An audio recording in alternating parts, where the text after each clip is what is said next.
감사합니다. 오늘 본문의 말씀은 이렇게 볼 수도 있고 그렇지 않을 수도 있습니다. 저는 이렇게 바벨론 포로기 이후에 그 말씀으로 이렇게 보았는데 주석에 따라서는 그것이 잘못됐다고 말하는 주석도 있는데 일단은 저는 그렇게 보고 오늘 말씀을 전하겠습니다. 지난 주일이 추수감사주일이었습니다. 하나님께서 우리에게 베풀어 주신 은혜에 감사하며 이웃과 함께 기쁨을 나누는 날이었지요. 하나님께서는 우리에게 감사라고 하셨어요. 감사, 그리고 하나님께서는 우리가 감사하는 것을, 우리의 감사를 기대하고 기뻐하세요. 구원받은 성도라면 하나님께 감사하는 것이 마땅한 바입니다. 우리는 마땅히 죽을 사람들이었지만 하나님께서는 아무런 이유도 조건도 없이 무조건적으로 우리를 스스로 인간의 몸을 입으시고 오셔서 십자가에서 피 흘려 죽으심으로 그 부활의 값으로 구원하여 주셨어요. 그리고 하나님의 피조물인 우리를 하나님의 자녀로 살아갈 수 있게 하셨어요. 우리가 그 은혜를 안다면 어찌 감사하지 않을 수 있겠습니까? 우리가 예배하는 것은 기쁨이나 슬픔이나 이유가 되지 않습니다. 기쁠 때나 슬플 때나 예배하는 거예요. 그처럼 하나님께 대한 감사도 조건과 상황이 문제가 되지 않습니다. 하나님의 명령이기도 하지만 감사는 무조건적이어야 되는 것입니다. 사랑의 원자탄 손양원 목사님이 두 아들을 공산당에 의해서 잃고 하나님께 드린 감사의 기도입니다. 여러분도 잘 아실 겁니다. 그러나 다시 한번 제가 읽어드리겠습니다. 나 같은 죄인의 혈통에서 순교의 자식을 나게 하셨으니 하나님 감사합니다.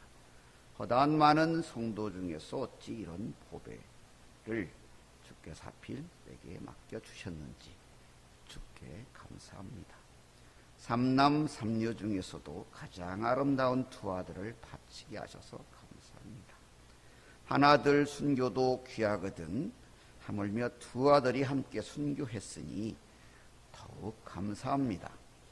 예수 믿으며 제 명대로 살다가 편안히 자리에 누워서 죽는 것도 큰 복이라 하였거늘 전도하다 총살 순교 당하였으니 주님께 감사합니다. 미국 가려고 준비하던 두 아들 미국보다 더 좋은 천국 갔으니 안심되어 감사합니다. 내 아들 죽인 원수를 회개시켜 아들 삼고자 하는 사랑의 마음 주신 하나님께 감사합니다. 내 아들의 순교의 열매로 무수한 천국의 아들들이 생길 것을 생각하니 감사합니다.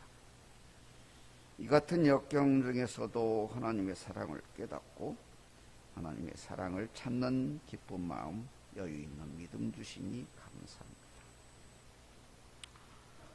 저도 이 손양원 목사님의 일대기나 이런 것들도 읽어보고 일사가고 이런 것도 읽어봤거든요. 그 설교를 준비하면서 또 다시 이 9가지의 감사기도를 이렇게 적고 읽어봤는데 저도 아들들을 3명 둔 부모로서 눈물이 나더라고요. 이럴 수 있습니까? 과연 이게 진실이라고 여러분 믿습니까? 이게 사실입니다. 만들어진 이야기가 아니에요. 그리스도인으로 산다는 것이 얼마나 고통입니까? 눈에 넣어도 아프지 않은 아들을 2명이나 생죽음 시켰는데 감사가 나오다니요. 시편 136편은 70년 바벨론 포로기를 지나온 이스라엘의 순례자들이 예루살렘 성전에 모여 예배드릴 때 부른 대할례 시편입니다. 감사라는 말씀이 26번이나 반복되는 대표적인 감사 시편입니다. 그 중에서 23절, 26절은 바벨론 포로기 이후 역사를 개략적으로 언급하면서 감사라고 하고 있습니다. 이런 본문을 통해서 우리는 하나님께서 우리가 하나님께 감사해야 할 이유를 알 수 있습니다. 이렇게도 볼 수 있다는 얘기입니다. 전적으로 그렇다는 얘기는 아닙니다. 하나님께 감사할 이유를 본문에서 우리는 어떻게 찾을 수 있을까요? 첫째는 하나님께서 우리를 지켜주심에 감사해야 합니다. 하나님께서는 이스라엘 백성들을 430년 애굽의 종살이에서 구원하여 주셨습니다. 그리고 가나안 복지로 인도하여 주셨습니다.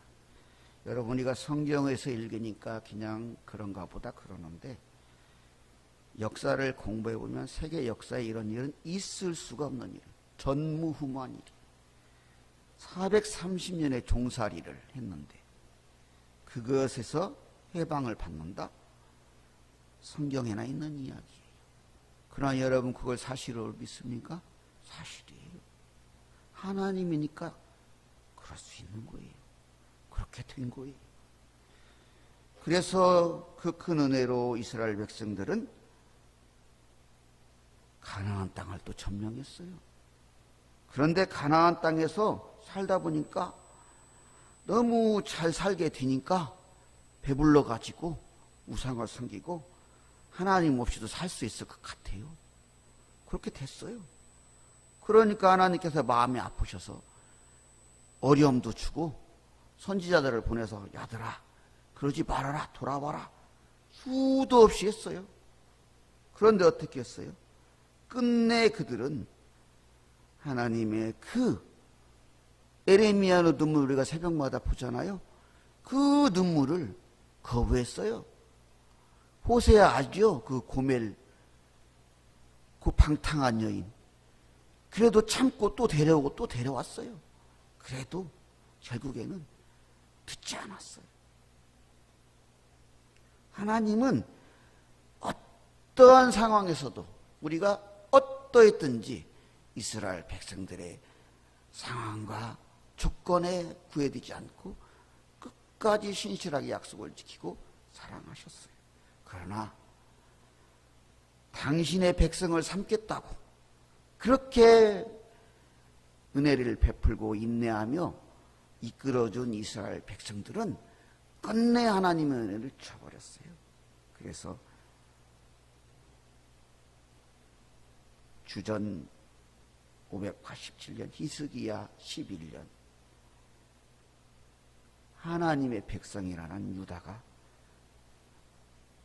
우상을 섬기는 바벨론 느부갓네살 왕에서 망해버렸어요.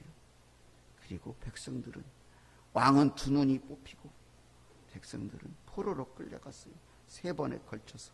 그리고 70년 바벨론 포로기를 보내게 된 거예요. 그러나 하나님은 그 바벨론 포로기에도 내버려 두지 않았어요. 백성들의 고통과 함께 한 거예요. 우리들이 예수를 믿으면서 죄악을 저지르고 세상의 웃음거리가 되어버린 것은 나만의 문제가 아니에요.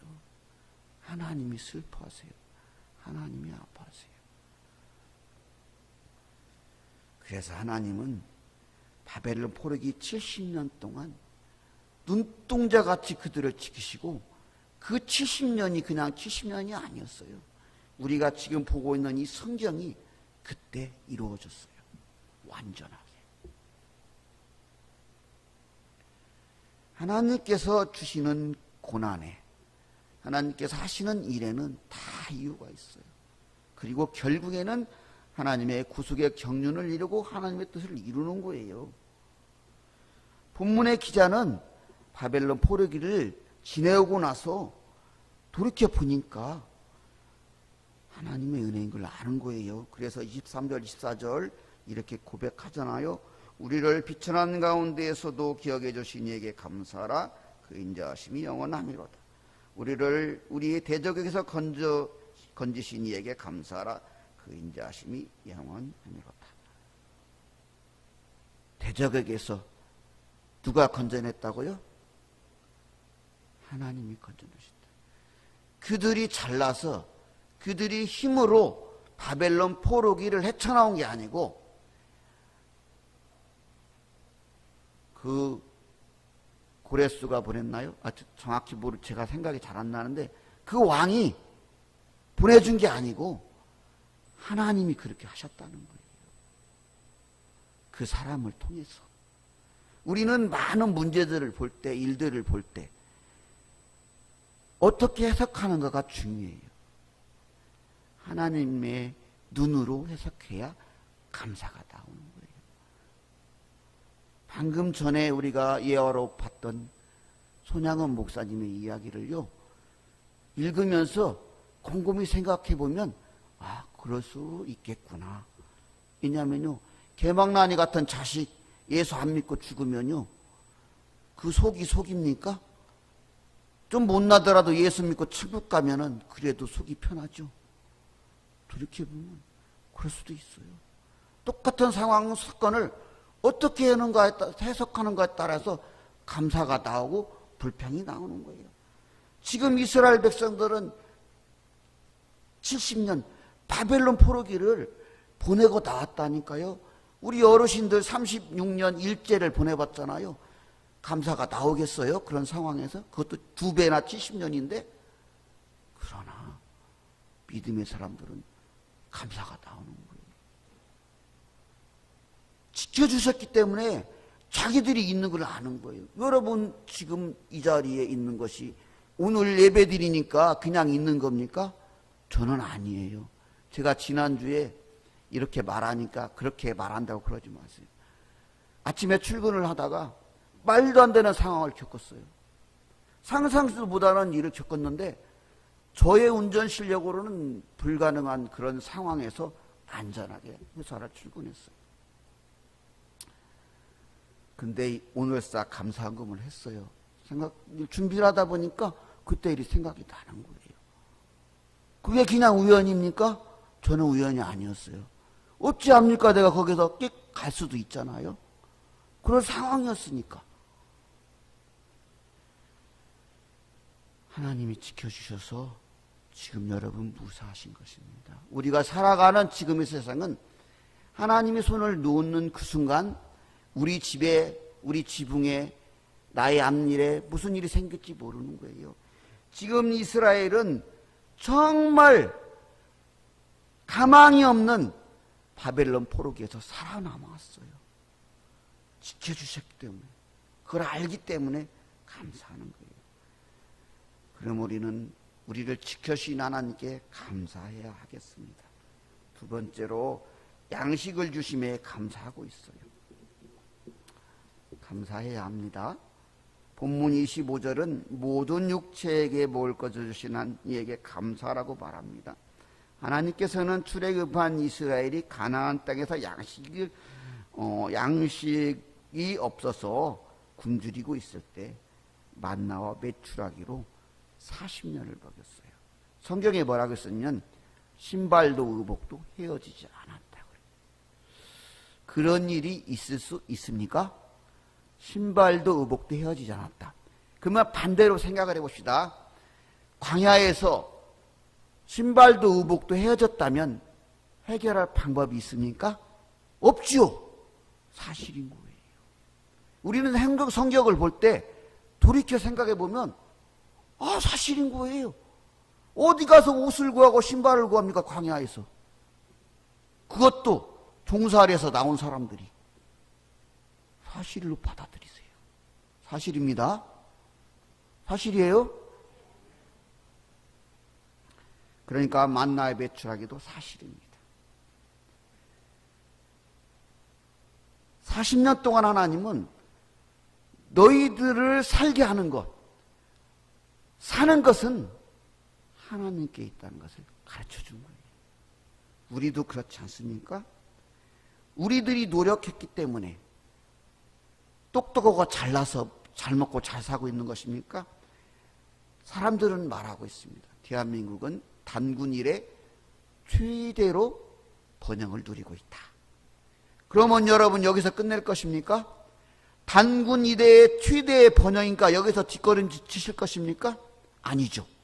더 나가야 되겠죠. 통일도 이루고 앞으로 더 잘 나가는 나라를 만들어야 되겠죠. 그러면 감사할 수 있어야 돼요. 주신 은혜를 알아야 되는 거예요. 이스라엘 백성들은 가나안에서 배부르고 등 따시니까 하나님을 잃어버렸어요. 그래서 바벨론을 또 겪게 된 거예요. 거기서 끝나는 게 아니에요. 쭉 가면은 결국엔 로마에 망해가지고 200년을 나라 없이 보냈어요. 2000년을. 그런데 그 나라가 또 이스라엘이라는 나라를 1468년인가요? 그때 또 재건을 하잖아요. 그런 일이 있을 수 있어요. 여러분은 역사를 바라볼 때 그 역사 속에서 하나님의 살아 움직이는 손을 볼 수 있어야 돼요. 이스라엘은 그걸 보여주고 있어요. 우리나라도 그렇습니다. 전쟁에서 폐하가 된 대한민국이 60년 만에 지금 경제 11위, 교역규모 6위예요. 사람들은 잘못된 것을 말을 말하니까 우리나라 상황이 뭐 그런가 보다 그러는데, 제가 얼마 전 외국을 갈 때하고도 완전히 다르게 대한민국의 위치가 변했어요. 대통령이 달라서 그렇습니까? 국민들이 훌륭해서 그렇습니까? 물론 그렇습니다. 국민들이 훌륭하고 대통령도 훌륭해요. 왠지 알아요? 잘났네 못났네야도 대한민국에 기도하는 그리스도인들, 믿음으로 살려고 오는 사람들, 그 순교의 피 위에 살아가고 있기 때문에, 그 기도 위에 살아가고 있기 때문에 이 나라가 이런 것입니다. 여러분이 누리는 혜택이 세계 몇 프로에 속하는 것인지 아십니까? 5% 이내예요. 새끼 밥 먹고 옷 입고 좋은 물 먹고 전기 매일 펑펑 쓰고 차 타고 다니고 상상이나 갑니까? 조금만 나가보세요. 여러분도 가봤잖아요. 동남아도 가보고 유럽도 가보세요. 유럽도 우리나라만 못해요. 하나님은 똑같은 사안을 어떻게 보는가에 따라서 감사가 나고 불평이 나요. 오늘 밥 드셨죠? 점심 때 저도 김장김치에 수육에 밥을 잘 먹었어요. 하나님이 주신 거예요. 우리에게 그러므로 양식을 주신 하나님께 감사해야 됩니다. 끝으로 인자를 베푸신 하나님께 감사할 수 있어야 됩니다. 본문은 그 인자하심이 영원함이로다라고 26번 반복되었어요. 여러분, 하나님의 인자가 아니면 우리가 살 수 있습니까? 태초부터 모든 것을 주고 선악과 하나만 따먹지 말라고 하니까 모든 것은 눈에 안 들어오고 선악과만 눈에 들어오는 것이 인간의 본성이에요. 여러분도, 저는 그래요. 여러분의 말하기에 제가 그러더라고요. 하나님께서 1000개 만개를 주셨는데 1000개 만개는 눈에 안 들어오고 한 가지 안 준 거, 없는 거, 남에게 없는 거, 그것만 눈에 들어와서 불평이 나고, 그게 주더라고요. 아담과 하와의 선악과는 곧 우리의 모습이에요. 이스라엘의 모습이라니까요. 이스라엘도 봐봐요. 하나님께서 그 출애굽이 뭐라고 했어요? 불가사의한 일, 전무후무한 일. 그것만 생각해 보면요, 어떻게 그것을 직접 겪어본 사람들이 하나님을 모른다고 합니까? 그것만이에요. 가나안 땅에서도 그 이스라엘 사람들은 군사 집단이 아니에요. 무기도 변변치 않아요. 그런데 또 그 가나안 거민들, 그 장대한 거민들, 철병거로 무장한 거민들을 무찌르고, 그 난공불락의 성, 여리고, 학자들이 얘기하는 그것은 너무 무너질 수 없는 성이래요. 무너질 수 없는 성. 누가 하셨어요? 하나님이 하신 거예요. 그럼에도 그 하나님의 은혜를 감사하기보다는 배부르니까 하나님을 모른다고 하고, 계속 돌아오라고도 안 돌아오고 하고, 그러다가 결국은 어떻게 됐어요? 멸망했잖아요. 북이스라엘은 720년 주전, 그리고 유다는 조금 더 있다가 587년, 그리고 70년 바벨론 포로기를 보낸 거예요. 그때 철저한 교훈을 얻었다면 이스라엘은 2000년의 그 방랑기를 보내지 않을 수 있었어요. 그러나 그들은 또 하나님을 배반하고, 그래서 예루살렘 성전이 무너져버리고 AD 70년에 완전히 무너져버리잖아요. 그리고 흩어져서 2000년을 세계에서 흩어져 살다가 지금 나라를 이루었잖아요. 우리들이라고 그렇지 않을 수 있어요? 하나님의 인자하심이 아니면 저라고 지금 이 자리에 서 있을 수 있겠습니까? 죄는 크고 작음이 문제가 되지 않아요. 작은 죄라도 죽을 죄인 거예요. 작은 죄도 죽을 죄라고. 그러나 하나님이 인자하심으로 우리를 용서해 주시기 때문에 이 자리에 또 쓸 수 있는. 그러므로 우리는 인자하신 하나님의 은혜에 감사할 수 있어야 됩니다. 하박국 4장 17절 18절은 이렇게 말하고 있습니다. 비록 무화과나무가 무성하지 못하고 포도나무에 열매가 없으며 감람나무에 소출이 없으며 밭에 먹을 것이 없으며 우리의 양이 없으며 이 양간에 소가 없을지라도 나는 여호와로 말미암아 즐거워하며 나의 구원의 하나님으로 말미암아 기뻐하리로다. 하박국 선지자는요, 하나님께 항변했어요. 우리나라가 하나님 저 이방 나라들에 비해서 얼마나 하나님을 잘 섬기고 더 잘 살았어요. 그런데 왜 우리들이 저 못된 사람들에 비해서 이런 고난을 당해야 됩니까? 계속 항변을 했잖아요. 그러다가 깨달은 것이 그럴 것이 아니구나. 그러면서 지금 이런 고백을 하는 거예요. 하나님께서 자기들을 구원해 주실 것을 알고 그 구원의 은총에 감사하고 있는 거예요. 감사는 상황과 여건에 따라서 달라지는 것이 아닙니다. 손양원 목사님이라고 뭐 이렇게 위대하셔서만이 그렇게 감사하신 건 아니에요. 감사는 하나님께서 명령하신 것이기도 하지만 감사해야 하기 때문에 감사해야 하는 것입니다.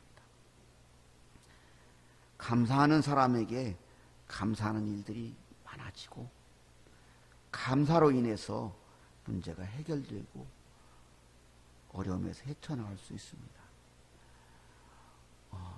많은 이야기들이 그런 것들을 우리에게 간증하고 있습니다. 그 랍비 이야기 알지요?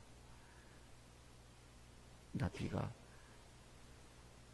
당나귀 그리고 등불 이렇게 가지고 닭을 가지고 이렇게 여행을 갔는데 그걸 다 잃어버렸지만 목숨을 건졌잖아요. 나중에 가서 생각해 보니까 그 모든 것들이 하나님의 은혜였던 것을 알게 되었던 거예요. 목숨, 그 무엇보다 귀한 목숨을 구하기 위해서 하나님께서 그렇게 하셨던 거예요. 우리들은 살아가면서 때로는 이해가 안 되는 상황들을 만날 수 있어요. 불평밖에 안 나올 수 있어요. 저도 그래요. 저도 솔직히 이렇게 감사라는 주제를 가지고 때늦은 주제의 설교를 하고 있지만 생각해 보면 제가 뭘 자격이 있습니까? 그래도 이렇게 설교를 할 수 있게 세워주셨고 하나님의 일들을 해나갈 수 있게 하신 것은 전적으로 하나님의 은혜라고 생각합니다. 저보다 잘나고 더 훌륭한 분들이 얼마나 많이 있습니까? 그럼에도 제가 이런 자리에 서 있다는 것도 감사합니다. 하나님께서는 우리를 지켜주셨습니다. 그리고 우리에게 부족하지 않은 양식을 충분히 주셨습니다. 그리고 끊임없이 우리에게 인자를 베풀어 주셨습니다. 그 하나님께 마땅히 감사하는 여러분 되시기 바랍니다. 혹시 여러분 중에 막막한 어려움 중에 있으십니까? 그렇다면 이게 정답이라고 말하는 것은 아니지만 이렇게 한번 해보시기를 바라는 겁니다. 모든 것을 멈추고 하나님의 은혜를 생각하고 무조건 한번 감사해 보십시오. 무조건 하나님을 신뢰해 보십시오. 무조건 하나님께 순종해 보십시오.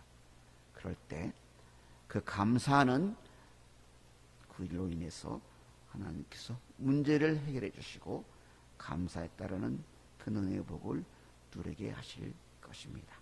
그러므로 우리는 어떠한 상황 속에서도 어떠한 여건 속에서도 감사할 수 있어야 하겠습니다. 그렇게 감사함으로 형통의 삶을 사시는 봉산교회와 성도님들 되시기를 소망합니다.